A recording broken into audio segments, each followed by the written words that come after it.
भारत का संविधान, भारत का संविधान, इंडियन कॉन्स्टिट्यूशन, ये जो है इंडियन कॉन्स्टिट्यूशन भारत का सबसे बड़ा ग्रंथ है, भारत का सबसे बड़ा ग्रंथ बोलते हैं, भारत का सबसे ऊंचा कानून, इसके ऊपर कोई नहीं है ना, सभी इसके नीचे आते हैं। तो ये जो हमारा इंडियन कॉन्स्टिट्यूशन है, इसको हम देखेंगे तो इसमें 395 अनुच्छेद है, 395 आर्टिकल इन इंडियन कॉन्स्टिट्यूशन, 395 अनुच्छेद है भारतीय संविधान में। और ये जो 395 अनुच्छेद हैं ये 22 भागों में बटे हुए हैं, ठीक है। ये पूरा 395 अनुच्छेद हमारे 22 भागों में बटे हुए हैं। ये पूरा क्या कहलाता है, आर्टिकल। अभी वर्तमान समय में देखें तो बहुत सारा संविधान में क्या हो चुका है, संशोधन हो चुका है, मतलब कॉन्स्टिट्यूशनल अमेंडमेंट हो चुका है, संविधान संशोधन हो चुका है। लगभग अभी तक 101 संविधान संशोधन हो चुका है और इसकी संख्या क्या हो गई है, बढ़ गई है। मतलब आप देखोगे कौन सा कोई सा भी संविधान अनुच्छेद जैसे 243 देख लिए तो 243 का ख ग घ अंगा ऐसा करके ये बहुत सारा है। वैसे यहाँ पर आप देख लेंगे कोई सा भी आर्टिकल है ना, आर्टिकल 21 देख लो तो आर्टिकल 21 में भी उसमें आर्टिकल 21 का जोड़ा गया है शिक्षा का अधिकार। तो बहुत सारे आर्टिकल और इसमें जोड़ा गया है जिसको सब आर्टिकल बोलते हैं। और टोटल मिलाकर के अगर हम देखते हैं तो इसमें 465 आर्टिकल है, पूरे संविधान में 465 आर्टिकल हैं।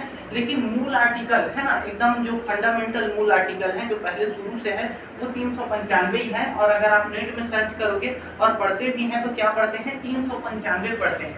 बाकी ये 465 हो गया तो कैसे हो गया, वो एक को ही एक ग एक ख एक ग ऐसा करके एक ही के अंदर उसको जोड़ दिए। तो मूल आर्टिकल कितने हैं, वो 395 है, 395। आपको पुलिस वाला पकड़ लिया तो वो संवैधानिक कानून के तहत, संविधान के आर्टिकल के तहत वो आपको नहीं पकड़ेगा। पुलिस वाला जो है, पुलिस थाने में अलग कानून चलता है जिसको हम आईपीसी बोलते हैं, है ना, आईपीसी।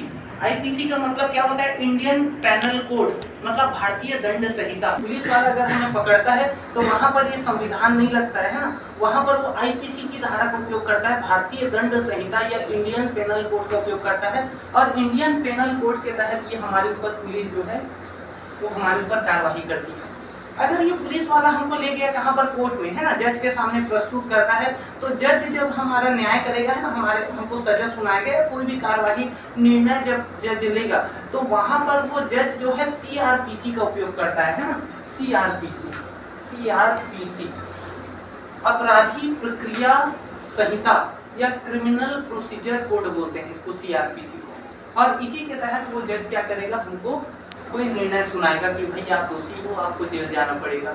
इसके अलावा जज जो है एक और कानून का उपयोग करता है जिसको हम बोलते हैं सीपीसी, मतलब सिविल प्रोसीजर कोड, नागरिक प्रक्रिया संहिता या सिविल प्रोसीजर कोड बोलते हैं।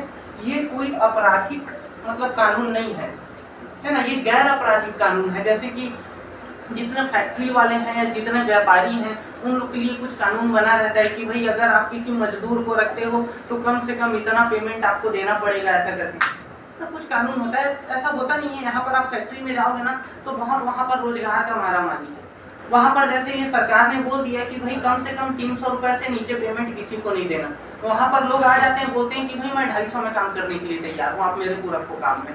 तो मतलब लेबर बहुत है यहाँ पर, इस कारण वो लोग सस्ते में भी काम करने के लिए तैयार है। लेकिन क्या कहा गया है कि मिनिमम मजदूरी इतनी है, जो स्किल्ड लेबर है आईटीआई किया है इसका इतना होगा, जो गैर स्किल्ड लेबर है उसका इतना होगा, वो सारा चीज क्या है लिखा हुआ है, लेकिन ये लोग उसको मानते नहीं।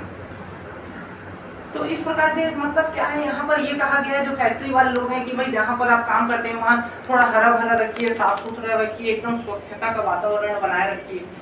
तो ये क्या है, अगर नहीं बनाते हैं तो कोई अपराध नहीं कर रहे हैं, उसको सजा मिलेगा, उसका कोई जुर्माना देना पड़ेगा उसको। ऐसा नहीं कि भाई अरे तुम्हारा कंपनी खराब दिख रहा है, मालिक को जेल में भर दिए, उसके ऊपर जुर्माना लगाते हैं। तो यहाँ पर ये क्या है, सीपीसी बोलते हैं, ये गैर आपराधिक क्या है, ये कानून है, ये आपराधिक कानून है, क्रिमिनल प्रोसीजर कोड है ना। और ये क्या है, सिविल प्रोसीजर कोड, ये गैर आपराधिक कानून है। बहुत सारे ऐसे कानून बने हैं जो हमको एक कर्तव्य के रूप में हमको फॉलो करना पड़ता है, और अगर नहीं किए तो उसके लिए हमको क्या करना पड़ेगा, जुर्माना देना पड़ेगा। तो ये सिविल प्रोसीजर कोड का है। तो ये इस प्रकार के कुछ कानून है। सबसे बड़ा है भारत का संविधान हमारा, फिर आईपीसी, और कोर्ट में दो इस्तेमाल होता है, सीआरपीसी और सीपीसी। अब देखिए यहाँ पर हमारा जो भारत का संविधान है, भारत के संविधान में 395 आर्टिकल है। तो ये 395 आर्टिकल जो है पूरा 22 भाग में बटे हुए हैं। तो पूरा 395 अनुच्छेद, या तो फिर यहाँ पर आपने 395 अनुच्छेद याद कर लिया, लेकिन कुछ पूछ दिया, आपको पूछ दिया 21 क के बारे में पूछ दिया, तो क ख ग जो जोड़ा हुआ है वो 465 को आपने याद नहीं किया है। तो ऐसा पूरा 395 आर्टिकल या 465 आर्टिकल याद करने की जरूरत नहीं है। आग 1, 2, 3, 4 और 4 का इतना ही तैयार कर लीजिए आप अच्छे से। लगभग आधा संविधान का तैयारी आपका यहीं हो जाएगा, क्योंकि ज्यादातर जो क्वेश्चन पूछता है वो यहीं से पूछता है। यहाँ पर लगभग 1 से लेकर के 50-51 तक कुछ आर्टिकल होते हैं। तो आप अगर इतना 51 आर्टिकल अगर आप याद कर लेंगे तो लगभग मतलब एक अच्छी तैयारी हो जाएगी। इसके बाद भी है, जैसे राष्ट्रपति के संबंधित है, सुप्रीम कोर्ट से संबंधित है, आपातकाल से संबंधित है, और संविधान संशोधन हम कैसे कर सकते हैं। बहुत सारी छोटी इंपॉर्टेंट आर्टिकल बीच में और है, उसको हम अलग से पढ़ सकते हैं। भाग 1 जो हमारा भाग 1, तो भारतीय संविधान में भाग 1 में 1, 2, 3, 4 के भाग 1 में 4 आर्टिकल आते हैं। और ये जो भारतीय संविधान का भाग 1 है, ये स्टेट एंड इट्स टेरिटोरी से संबंधित है ना। अभी देखिए, एक क्या है हमारा स्टेट एंड इट्स टेरिटोरी ना, 2 क्या है सिविलियन है ना, जो हमारे यहाँ के सिविल नागरिक हैं उनके अधिकारों से संबंधित बातें हैं, नागरिकता से संबंधित बातें। 3 जो है वो मौलिक अधिकार, आप सभी जानते हैं बहुत अच्छे से मौलिक अधिकार। और 4 जो है वो नीति निर्देशक तत्व, राज्य के क्या कर्तव्य हैं, नीति निर्देशक तत्व, directive principle of state policy से संबंधित है। और 4 का जो है हमारा है ना, उसको अलग से जोड़ा गया, पहले 4 का नहीं था है ना, इसको 42वें संविधान संशोधन के द्वारा अलग से जोड़ा गया था। तो ये जो 4 का अलग से संविधान बनाने वालों ने कह दिया था कि संविधान के मूल ढांचे में परिवर्तन नहीं करना, 395 अनुच्छेद इतना ही रहेगा, 22 भाग इतना ही रहेगा। तो हम अलग से 23-24 नहीं जोड़ सकते, इस कारण हमने क्या किया, 4 का करके एक अलग से भाग जोड़ दिया। वहां पर क्या कहा गया है, मौलिक कर्तव्य, मौलिक कर्तव्य के बारे में बताया गया कि भाई आपको नागरिकों को यहाँ पर क्या किया गया, जनता को अधिकार तो दिया गया लेकिन कुछ कर्तव्य भी मिलना चाहिए फिर, तो इस कारण कुछ कर्तव्य भी दिया है जिसको मौलिक कर्तव्य हम लोग बोलते हैं। ये 5 चीज़ अगर हम पढ़ लेते हैं बहुत अच्छी तैयारी हो जाती है। तो हम चालू करेंगे भाग 1 से। तो संविधान का जो हमारा भाग 1 है, मैं बताया था 395 अनुच्छेद पूरा 22 भाग में बटा हुआ है। तो भाग 1 में 4 को आर्टिकल आता है ना, आर्टिकल 1, 2, 3, 4, एक एक करके हम ये 4 आर्टिकल को देखते हैं। तो भाग 1 जो है ये किससे संबंधित है, भाग 1 जो है ये संबंधित है स्टेट एंड इट्स टेरिटोरी से, है ना। क्योंकि हमारा अब ये शब्द मैं क्यों बोल रहा हूँ, हिंदी में सीधा सीधा मैं क्यों नहीं बोल रहा हूँ, है ना, संघ राज्य और उसके क्षेत्र क्यों नहीं बोल रहा हूँ मैं सीधा सीधा। इसके पीछे कारण ये है क्योंकि हमारा जो संविधान बना था ना, मूल संविधान स्टार्टिंग में अंग्रेजी में बना था और इस संविधान को बाद में हिंदी में कन्वर्ट किया गया। तो भाई अंग्रेजी में हमारे देश को क्या बोलते हैं, इंडिया बोलते हैं, लेकिन हमारे देश का नाम क्या है, भारत है। हर जगह भारत का ही वर्णन है ना, भारत माता की जय बोलते हैं, आप कहीं पर इंडिया माता की जय ऐसा नहीं सुने। तो इस कारण बहुत सारे लोगों ने क्या किया कि भाई विरोध किया कि हमारे देश का नाम इंडिया नहीं भारत है ना। क्योंकि हर जगह देखो राष्ट्रगान में भी क्या कहा जाता है, भारत भाग्य विधाता बोलते हैं हम लोग, तो इसको इंडिया नहीं बोलना चाहिए। तो बाद में क्या किया गया, जब इसको हिंदी में कन्वर्ट किया गया तो इसको स्पष्ट लिखा गया है ना। हमारे संविधान का जो पहला ही आर्टिकल है, सबसे पहला आर्टिकल इसमें इसी में बताया गया पहले ही आर्टिकल में कि इंडिया यानी भारत, स्पष्ट लिखा गया है ना, इंडिया यानी भारत राज्यों का एक संघ होगा, राज्यों का एक संघ होगा, ठीक है। यहाँ पर ये भारत नहीं बोला, क्यों नहीं बोला, क्योंकि मूल संविधान में इंडिया लिखा हुआ था, उसको बदल नहीं सकते थे, क्योंकि भाई जो संविधान बनाने वाले हैं उन्होंने स्पष्ट कहा था संविधान के साथ आप छेड़छाड़ नहीं करते। ऐसे में क्या होगा, समय के साथ सरकार बदलते जाएगी, नेता बदलते जाएंगे, अपने जरूरत के हिसाब से संविधान को बदलेंगे, संविधान पूरा बिगड़ जाएगा, कोई मतलब नहीं है इतना खर्च करने का, इतना मेहनत करने का। तो इस कारण यहाँ पर क्या कहा गया स्पष्ट, जब उसका हिंदी रूपांतरण किया गया संविधान का, तब कि इंडिया यानी भारत राज्यों का एक संघ होगा, बहुत सारे राज्यों का एक संघ होगा। अब देखो संघ भी दो प्रकार का होता है, जो हमारा संघ है ना ये भी दो प्रकार का होता है। पहला होता है फेडरेशन और दूसरा होता है यूनियन। दूसरा होता है यूनियन। संघ मतलब समूह, तो संघ मतलब होता है समूह, और समूह भी दो प्रकार का होता है, एक होता है फेडरेशन, एक होता है यूनियन। फेडरेशन इसको बोलते हैं, समूह बना लिया है बहुत सारे राज्यों का। अब किसी राज्य कहने का मतलब समझ रहे हो ना क्या होता है? राज्य का मतलब ये नहीं, हमारे यहाँ जो है ना छत्तीसगढ़ राज्य, एक्चुअल में वो राज्य नहीं, वो प्रदेश है। राज्य का मतलब होता है एक ऐसा क्षेत्र जहाँ पर किसी एक सरकार का शासन चलता हो। तो जैसे पूरा हमारा जो भारत है इसको हम क्या बोलते हैं? देश बोलते हैं। देश जैसा कुछ होता नहीं है, राज्य होता है, क्योंकि पूरा भारत एक क्षेत्र है और वहां पर केंद्र सरकार का चलता है। जैसे कि अमेरिका, देखो अमेरिका को क्या बोलते हैं? United state of America, United country of America भी तो बोल सकता है ना। अमेरिका राज्य थोड़ी है, देश है ना, उसको यूनाइटेड कंट्री ऑफ अमेरिका नहीं बोलते। लेकिन क्यों नहीं बोलते? क्योंकि एक्चुअल में जहां पर जिस क्षेत्र में एक ही सरकार का शासन होता है वो पूरा क्षेत्र क्या कहलाता है? राज्य कहलाता है। और उसके अंदर जो छोटे छोटे और भाग होते हैं जहाँ पर मुख्यमंत्री होते हैं उसको प्रदेश बोलते हैं।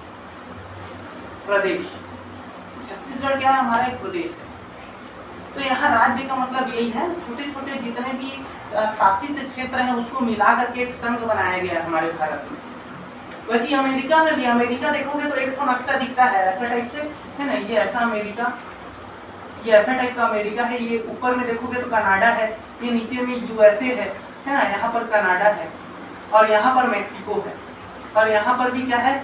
यहाँ पर भी यूएसए है। तो यहाँ पर ये दिख रहा है आपको, लेकिन इसके अंदर और बहुत सारे छोटी छोटी कंट्रियां हैं, बहुत सारे छोटे छोटे देश हैं, जो सभी मिल करके क्या बनाते हैं? यूनाइटेड स्टेट ऑफ अमेरिका, मतलब संयुक्त राज्य संघ बनाते हैं। राज्य छोटे छोटे राज्य मतलब छोटे छोटे देशों का संयुक्त रूप है। लेकिन ये क्या है? फेडरेशन है। और फेडरेशन में क्या होता है कि अगर राज्य को संघ में नहीं रहना है तो वो अलग हो सकता है, अगर राज्य को संघ में नहीं रहना है तो अलग हो सकता है। लेकिन यूनियन में क्या होता है? अगर राज्य को संघ में नहीं रहना है तो वो अलग नहीं हो सकता है। जैसे भारत में मान लो जाए, अगर छत्तीसगढ़ बोलेगा कि हमको भारत, फॉर एग्जाम्पल, कि हमको भारत में नहीं रहना है, हम अलग देश बनाएंगे करके, तो ये अलग नहीं हो सकता है। लेकिन वहीं पर मान लेते हैं यहाँ पर क्या है? अमेरिका में वो है टेक्सास है ना, टेक्सास अमेरिका का एक क्षेत्र। अगर वो बोलेगा कि भाई मेरे को अलग रहना है तो अलग हो सकता है। वैसे क्या है कि भाई अभी क्या है, 21 देशों का, यूरोप में 21 देशों का एक समूह है जिसको यूरोपीय यूनियन बोलते हैं, EU, यूरोपीय यूनियन। अगर यूरोपीय यूनियन के सदस्य लोग बोलेंगे हमको अलग होना है तो वो अलग हो सकते हैं। तो समूह दो प्रकार का होता है, एक ऐसा समूह जिसमें से राज्य अलग नहीं हो सकता, एक ऐसा समूह जिसमें से राज्य अलग हो सकता है। अगर राज्य अलग नहीं हो सकता उसको बोलेंगे फेडरेशन, और राज्य अलग हो सकता है तो उसको बोलेंगे समूह, और दोनों को हिंदी में हम बोलते हैं संघ। तो हमारा जो राज्यों का एक संघ है, यहाँ पर जो शब्द इस्तेमाल किया गया है उसका तात्पर्य यूनियन से है, न कि फेडरेशन से। मतलब हमारे देश में क्या है? राज्य अलग नहीं हो सकते, ठीक है।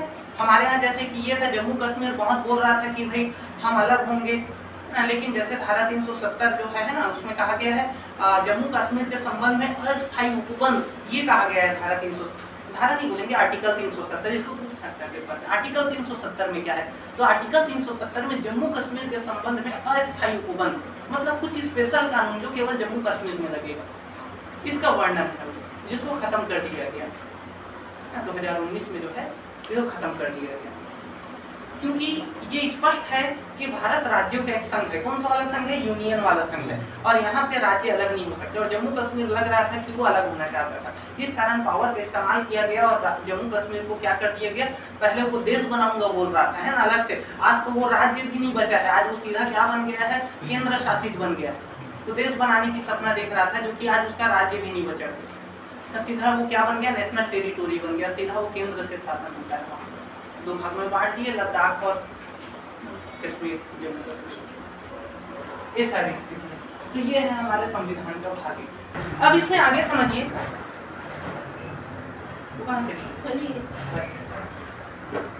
अब यहाँ पर जो है आगे समझिए ना, हमारा जो भाग 1 है, इस भाग 1 में हमारा जो आर्टिकल 2 है, ये क्या बोलता है कि दूसरे राज्यों को, है ना, बाहर से भी राज्यों को भारत में शामिल किया जाता है। इसके बारे में इसमें बताया गया। है ना। यहाँ पर देखिए आर्टिकल 2 में क्या बताया है, नए राज्यों का प्रवेश या स्थापना, है ना। भारत में नए राज्य बनाना या बाहर से किसी राज्य को भारत में शामिल करना, इसका वर्णन जो है इसमें है कि हाँ भाई क्या है, हमारे में से राज्य तो अलग नहीं हो सकते, है ना। हमारे यहाँ क्या है, भारत में से क्या है, राज्य अलग नहीं हो सकते क्योंकि ये यूनियन है। लेकिन भारत में अगर कोई दूसरा राज्य आके शामिल होना चाहता है तो वो दूसरा राज्य आके शामिल हो सकता है। आजा पीछे बढ़ जाते हैं, वो भारत में शामिल हो सकता है। तो देखिए यहाँ पर एक घटना हुआ था, कब हुआ था, 1959। ये जो हमारा चाइना है, चाइना ने तिब्बत के ऊपर हमला कर दिया।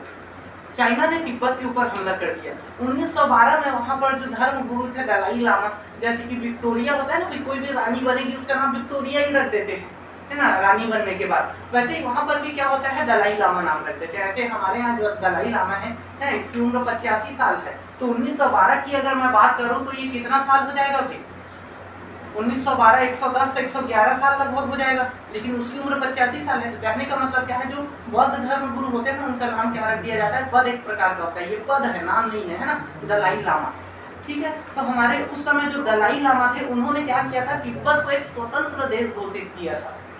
लेकिन ये जो हमारे ब्रिटेन की जो सरकार है, इसने भी इसको समर्थन किया था और तिब्बत और भारत का बॉर्डर बना दिया, मैकमोहन रेखा। उस तरफ तिब्बत है, इस तरफ भारत है और आप स्वतंत्र हैं। उस समय चाइना ने कुछ नहीं कहा। लेकिन द्वितीय विश्व युद्ध जब खत्म हुआ और सभी देश जब आजाद हो गए, तो चाइना ने क्या किया, 1959 में तिब्बत के ऊपर हमला कर दिया और तिब्बत को अपने कब्जे में ले लिया।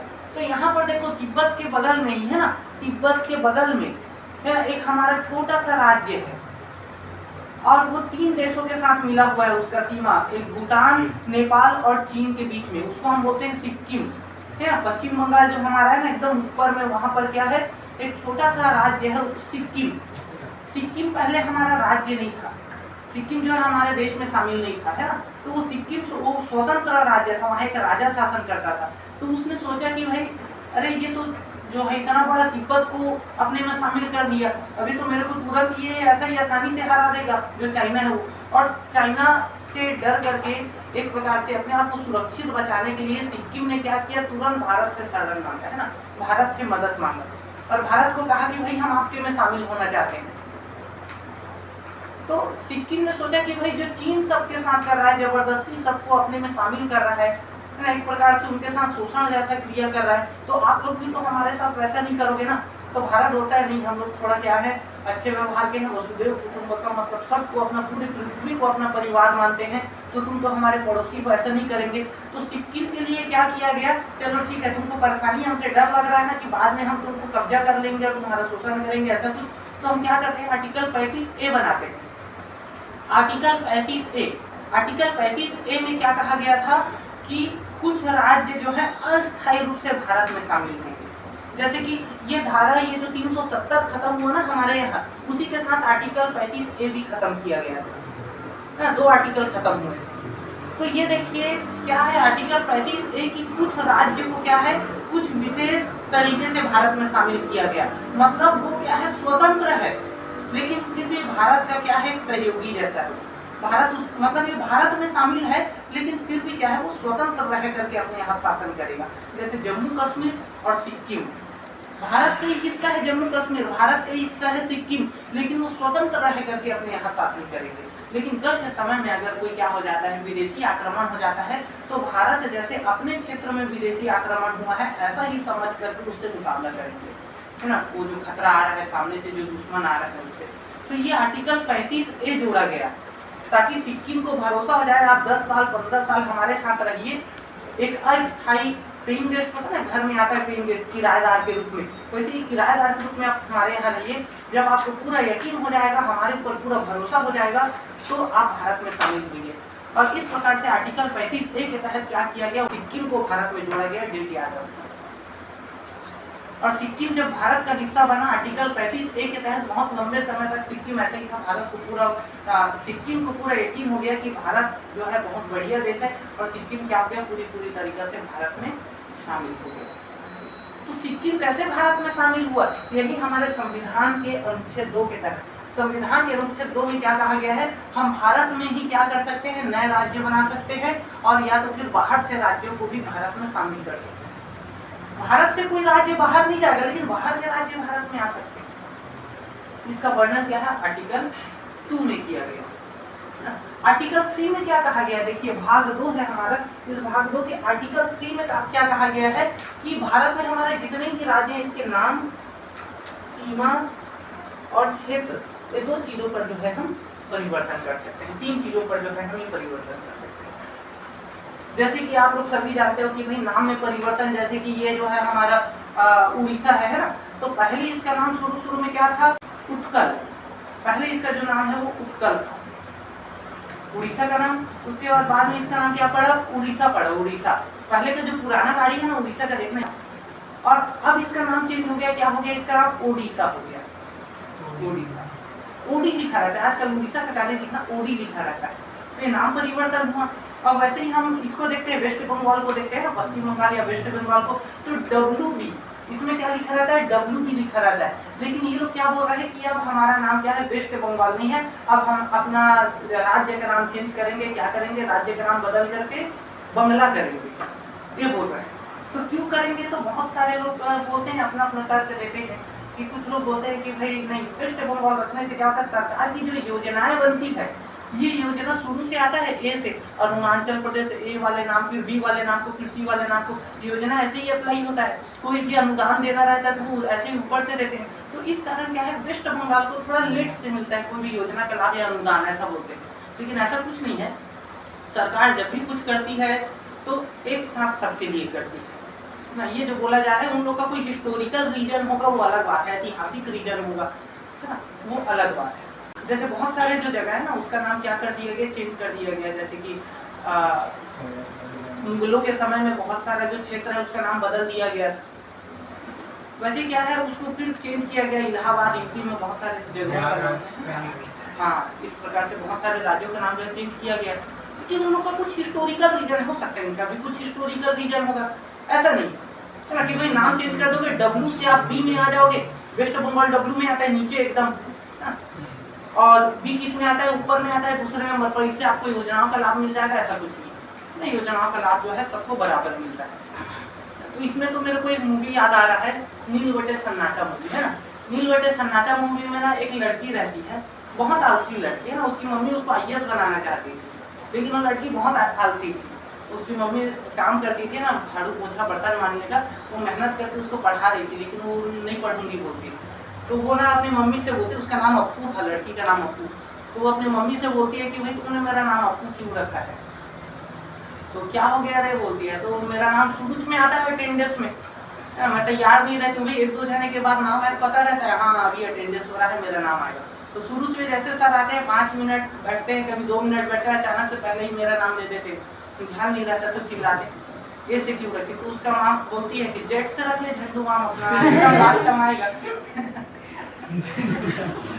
तो ऐसा कुछ है ना, ए से नाम हो या जेट से नाम हो, वही की विद्यार्थी, वैसे ही बंगला रखो चाहे वेस्ट बंगाल रखो, योजनाओं का लाभ जो है सबको बराबर मिलेगा। उनका कुछ हिस्टोरिकल रीजन होगा वो अलग बात है। तो ये जो है किसी राज्य का नाम कैसे चेंज होगा, ये हमारा संविधान का जो भाग 1 है, इसका जो आर्टिकल 3 है, इसी आर्टिकल के तहत हम किसी भी राज्य का नाम, उसका सीमा, उसके क्षेत्र में परिवर्तन कर सकते हैं। भाई सीमा परिवर्तन करेंगे तो क्षेत्र परिवर्तन तो होगा, या क्षेत्र करेंगे तो सीमा में परिवर्तन होगा। तो जैसे क्या हुआ, हमारे यहाँ तेलंगाना अलग हुआ, और वैसे ही हमारे यहाँ क्या हुआ था, उत्तर प्रदेश से उत्तराखंड अलग हुआ, है ना। और मध्य प्रदेश से क्या हुआ, हमारा छत्तीसगढ़ अलग हुआ। मध्य प्रदेश को पहले क्या बोलते थे, सेंट्रल प्रोविंस या मध्य प्रांत बोलते थे, बाद में मध्य प्रदेश बोले, है ना। और ये जो है संयुक्त प्रांत बोलते थे उत्तर प्रदेश को, है ना, संयुक्त प्रांत। तो संयुक्त प्रांत का नाम चेंज करके क्या कर दिया गया, उत्तर प्रदेश कर दिया गया। और बहुत सारे क्षेत्र हैं उसका नाम क्या किया गया, परिवर्तन किया गया। बहुत सारे राज्यों का, बहुत सारे राज्यों की सीमा में भी परिवर्तन किया गया, और बहुत सारे राज्यों के क्षेत्र में भी परिवर्तन किया गया। तो नाम, सीमा और क्षेत्र में परिवर्तन हो सकता है ना। कैसे होगा, वो संविधान के भाग 1 के आर्टिकल 3 के तहत जो है होगा। हमारी जो संसद है ये करेगी, राज्य नहीं करेगी, है ना, राज्य नहीं करेंगे। ये काम किसका है, संसद का। जैसे आंध्र प्रदेश और तेलंगाना अलग हो रहा था, तो यहाँ के जो तेलुगु लोग हैं वो बिल्कुल नहीं चाहते थे कि क्या हो आंध्र प्रदेश और तेलंगाना अलग हो।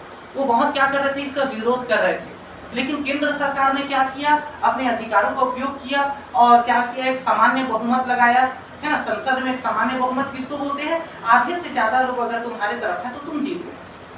तो संविधान में वहां पर संसद में कहा भाई कितने लोग चाहते हैं कि तेलंगाना अलग होना चाहिए। भाई सरकार तो मोदी सरकार की है, आधे से ज्यादा बहुत जबरदस्त वोटों से मोदी सरकार जीती है, बहुत पावरफुल, इसी कारण उसको बोलते हैं। तो सभी लोगों ने क्या कहा, तेलंगाना अलग होना चाहिए, तेलंगाना अलग कर दिया गया। वहां पर राज्य चिल्लाते रह गया, नहीं अलग नहीं होना चाहिए। राज्य का बात ही नहीं है यहाँ पर, ये निर्णय राज्य का नहीं है, ये निर्णय केंद्र सरकार का है कि किसी राज्य का नाम क्या होगा, किसी राज्य की सीमा क्या होगी, किसी क्षेत्र की सीमा, किसी राज्य का क्षेत्र कितना एरिया में वो फैला होगा, ये संविधान में लिखा है। और संविधान में संशोधन कौन कर सकता है, केंद्र सरकार, मतलब हमारी संसद कर सकती है। संसद, लोकसभा, राज्यसभा और राष्ट्रपति मिल करके। लेकिन यहाँ पर देखिए ये जगह पर राष्ट्रपति का भी कोई नहीं चलता है। राष्ट्रपति केवल क्या है, नाम मात्र का राष्ट्रपति होता है ना। शुरू से अगर हम देखें तो राष्ट्रपति केवल साइन करने का काम करता है, सारा काम कौन करती है, संसद करती है। यहाँ पर देखिए आर्टिकल 4 में क्या कहा गया है कि हमारा जो आर्टिकल 2 है, मतलब किसी भी राज्य को नया राज्य बनाना हमारे यहाँ, या किसी भी बाहर से राज्य को हमारे देश में शामिल करना, ये आर्टिकल 2 बोलता है। आर्टिकल 3 नाम, सीमा और क्षेत्र में परिवर्तन करना हमारे देश के किसी राज्य के, ये आर्टिकल 3 बोलता है। तो आर्टिकल 2 और आर्टिकल 3, आर्टिकल 2 और आर्टिकल 3, ये जो है आर्टिकल 368 के क्षेत्र में नहीं आएगा, ये आर्टिकल 368 के क्षेत्र से क्या होगा, बाहर होगा, है ना। आर्टिकल 368 देखिए अलग से एक यहाँ पर दिया है, आर्टिकल 368 संविधान संशोधन करने की संसद की शक्ति और उसकी प्रक्रिया। मतलब आर्टिकल 368 में क्या है, ऐसे मतलब कि ये यहाँ पर देखिए लिखा हुआ है, संविधान का संशोधन करने की संसद की शक्ति और उसके लिए प्रक्रिया। संविधान में संशोधन हम जो है कर सकते हैं, लेकिन यहाँ पर आप नहीं कर सकते।